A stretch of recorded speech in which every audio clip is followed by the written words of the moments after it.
I came back the next day like I was seeing him for the first time. I said, hello, Mr. Butterball, how are you? He looked at me with rage. He said, go get me some coffee. I said, yes, sir. And I went to get him some coffee.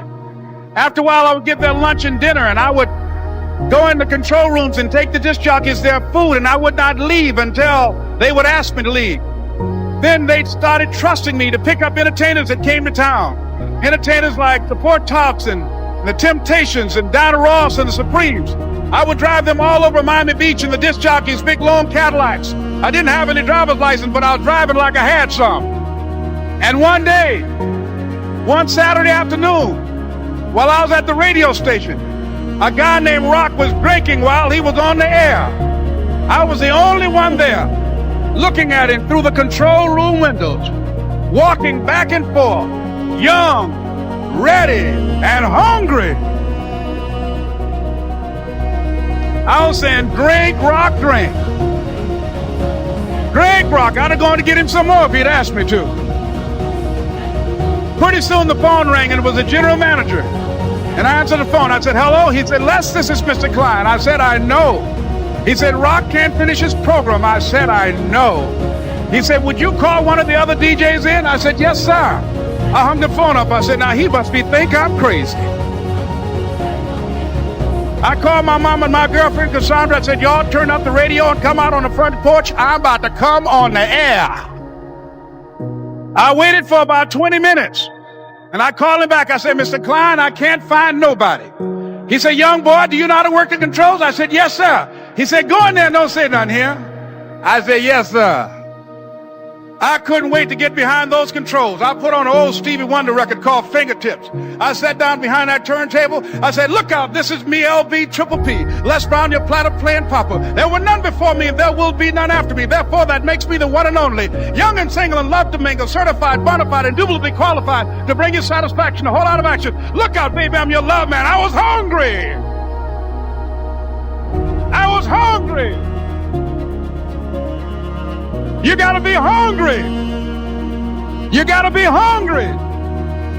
So, ladies and gentlemen, if you want to make your dream become reality, the people that are running at their dreams know that it's possible that you can live your dream, that it's necessary, that you're relentless, that you have a plan of action, that you are creative.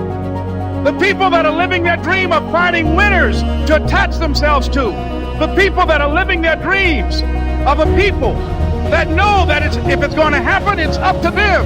And they're resolving within themselves, it's not over until I win. The people that are running after their dream know they're going to have hard times. They keep on running because they're saying within themselves, I'm the one. No matter how bad it is or how bad it gets, I'm going to make it. The people that are running after their dreams are the people that are hungry. Shake somebody's hand on your right and left and say, you got to be hungry.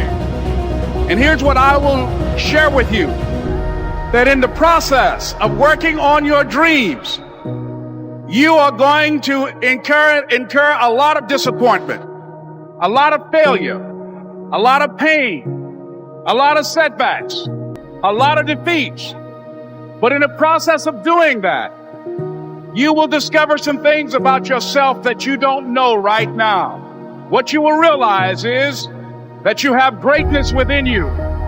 What you'll realize is that you're more powerful than you can ever begin to imagine. What you will realize is that you're greater than your circumstances, that you don't have to go through life being a victim. As Jack indicated, I was born in Miami, Florida, in an area called Liberty City, in an abandoned building on a hard linoleum floor with my twin brother. We were 6 weeks of age. We were adopted. When I was in 5th grade, I was identified as EMR, labeled educable, mentally retarded, put back from the 5th grade into the 4th grade, and stayed in that category until I got out of high school. I don't have any college training, but I met a high school teacher who one day changed my life. I was waiting on another student, and when he came in, he said to me, young man, go to the board and write what I'm about to tell you. And I said, I can't do that, sir. And he said, why not? I said, I'm not one of your students. He said, it doesn't matter, follow my directions now. I said, I can't do that, sir. He said, why not? I said, because I'm educable, mentally retarded. And he came from behind his desk and he looked at me. He said, don't ever say that again. Someone's opinion of you does not have to become your reality.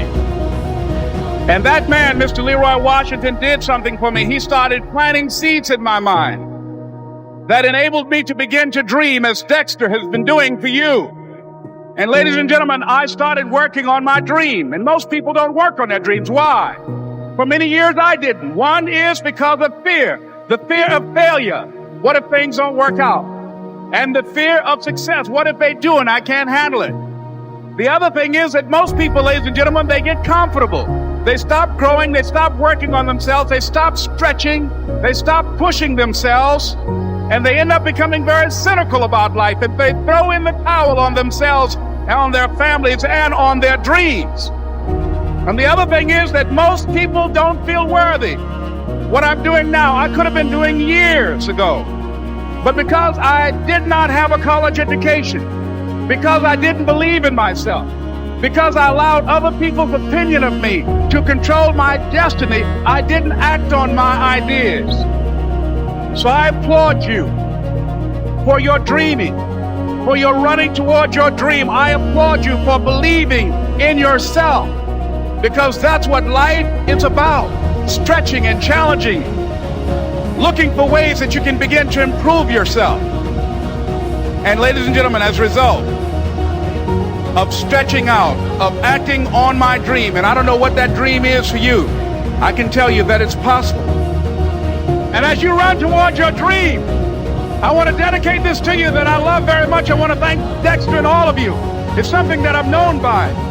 It's on our tapes called Choosing Your Future, and it says simply this, that if you want a thing bad enough to go out and fight for it, to work day and night for it, to give up your time, your peace, and your sleep for it, if all that you dream and scheme is about it, and life seems useless and worthless without it, and if you gladly sweat for it and fret for it and plan for it and lose all your terror of the opposition for it, and if you simply go after that thing that you want with all of your capacity, strength and sagacity, faith, hope and confidence, and stern pertinacity, if neither cold poverty, famish or gulf, sickness or pain or body and brain can keep you away from the thing that you want, if dogged and grim you besiege and beset it, with the help of God you'll get it. This is Mrs. Mamie Brown's baby boy, Leslie Calvin Brown, saying it's been a plumb pleasing pleasure as well as a privilege. Thank you.